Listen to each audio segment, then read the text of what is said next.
ছাত্র রাজনীতি নিষিদ্ধের আন্দোলন কিন্তু আমরাই করেছিলাম, লেজুর ভিত্তিক ছাত্র রাজনীতি নিষিদ্ধের আন্দোলন। এবং আমাদের সেখানে কিন্তু আমাদের যে দাবি ছিল সেখানে উল্লেখ ছিল যে একাডেমিক এবং আবাসিক প্রাঙ্গণে কোনো ধরনের রাজনৈতিক কার্যকলাপ করা যাবে না এবং লেজুর ভিত্তিক ছাত্র রাজনীতি নিষিদ্ধ। এখন আমাদের যেই আত্মপ্রকাশের যেই সংবাদ সম্মেলন ছিল সেখানে কিন্তু আমাদের স্পষ্ট করে দেওয়া হয়েছে যে এটা কোনো সংগঠনের লেজুর ভিত্তিক করবে না এবং অন্য কোনো সংগঠনের সাথে এটার কোনো মিল থাকবে না। আদর্শিক মিল থাকবে কিন্তু মানে যারা জুলাইকে যারা ধারণ করে এরকম যে কেউ আমাদের সাথে এসে রাজনীতি করতে পারবে। সেক্ষেত্রে কেউ যদি অন্য রাজনৈতিক আদর্শে যদি থাকে সেখান থেকে বেরিয়ে এসে আমাদের এখানে যোগ দিতে হবে। এখন ঢাকা বিশ্ববিদ্যালয়ের কমিটি এবং কেন্দ্রীয় কমিটির কথা সামনে আসছে, তো বিশ্ববিদ্যালয়ের হলের কমিটি কি দেওয়া হবে কিনা সেটা আমরা পরবর্তীতে সিদ্ধান্ত নেব।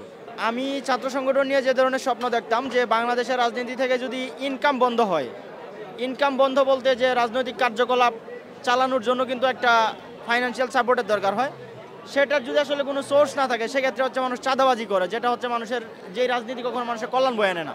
তো আমাদের এখানে যে সদস্যরা থাকবে সেই সদস্যরা মাসিক একটা চাঁদা দিবে, যেটাকে আমরা অবদান হিসেবে রাখছি যে মাসিক অবদান।